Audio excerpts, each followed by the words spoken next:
The Reason Why You Have Two of Things by Henry Hank Willoughby. Some people may think it's redundant, but there is a reason why we all have two of things. In the pages to come, I will do my best to explain to you just why we have two of things. We've all heard the questions time and time again. Why don't we have just one of thing? Or more likely, why do I have two of things? These questions have plagued mankind since its inception in the year 412 BC. Table of Contents. Chapter 5. Playing a Song. Chapter 3. You should have only one eyeball and it should be in the middle of your head. Chapter 1. Gas Stations. Chapter 19. Doing Everything Once. Chapter 6. Baseball is a pleasant sport. Chapter 9.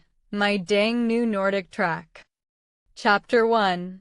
Playing a Song. When you play a song, it should only consist of one note. You should only play that one note once. Anything else would be redundant.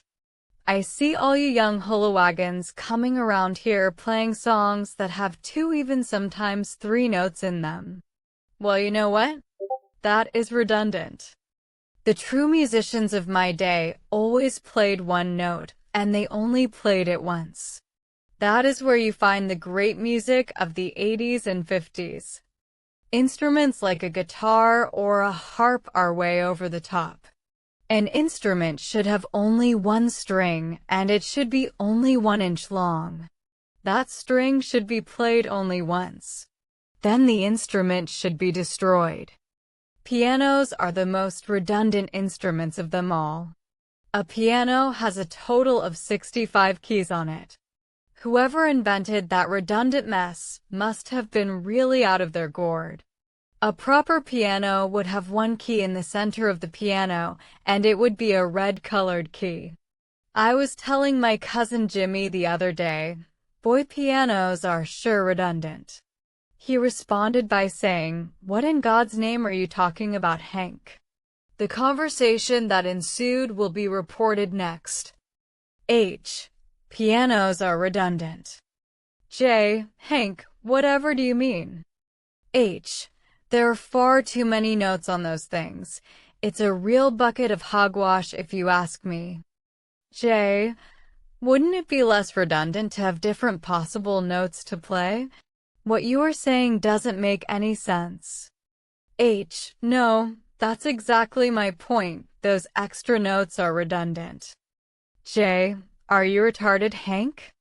That's part of the reason I have decided to sit down and write this book. To shed light on this dire situation for people like my old cousin Ned.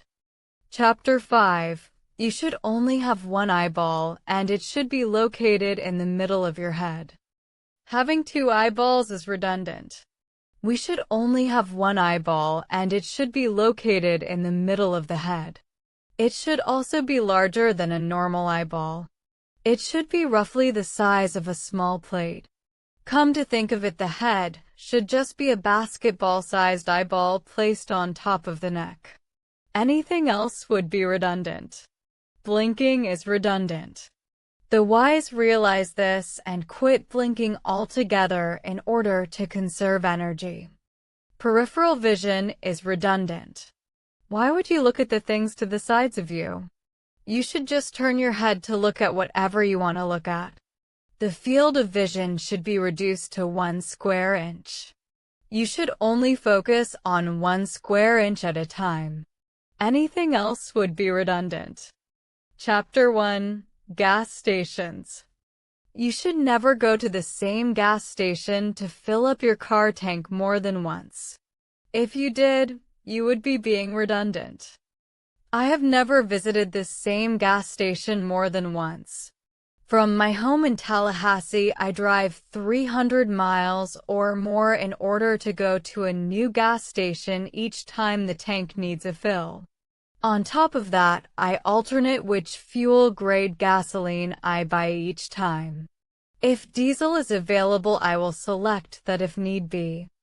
The other day I was eating a hoagie and a young man approached me. He said, "Hey mister, you are dripping hoagie sauce all over your shirt." Well, I told that young man to wise up. When eating a hoagie, it is important to drop the sauce all over your shirt. If you ate all the food and sauce without any mess, that would be predictable and redundant.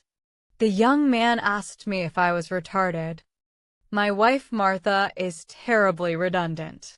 Every morning she wakes up and prepares a pot of coffee.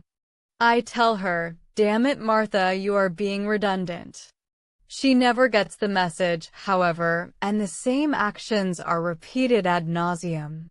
I try to alleviate the situation the best I can by moving the coffee maker to a different electrical outlet location in the house each morning before she wakes up.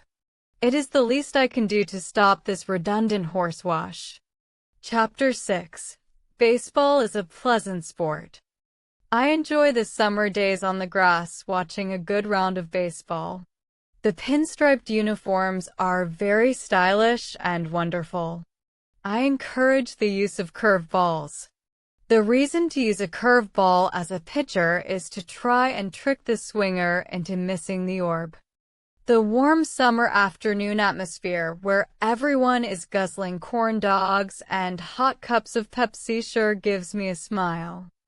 I went to a Little League matchup the other afternoon and had a great day. Chapter 10. My NordicTrack makes a squeaky noise when I try to run and lose weight on it. So my wife Barb bought me a NordicTrack the other day. She said she got it from Sears. Sears is a fine store with a good sturdy tool section. I buy all the kinds of hammers or screwdrivers that I may want to buy from there. My pal Greg works in the paint department. It is sure incredible how they mix that paint around to get it into one of them their colors. I go there every Tuesday to see my friend Greg and chat. It fascinates me how them paints all mix up whenever a customer picks a color they want to buy. I saw him make a color called pine needle green a few weeks ago. Got me a new book from Sears the other day. It's a book about sawing wood up to make lumber. I figure in a few weeks I'll head over and pick up a saw. Ain't sure what I'm going to carve that lumber into yet. Maybe a yard pole or a birdhouse. There came the other day to my backyard one kind of bird. It was a small fella, He was looking for corn niblets or something, I couldn't tell you for sure. If I had any in my pocket at the time, I would have handed him some. That's real quirky because I usually have a handful of corn niblets in my pocket at all times. Chapter 8.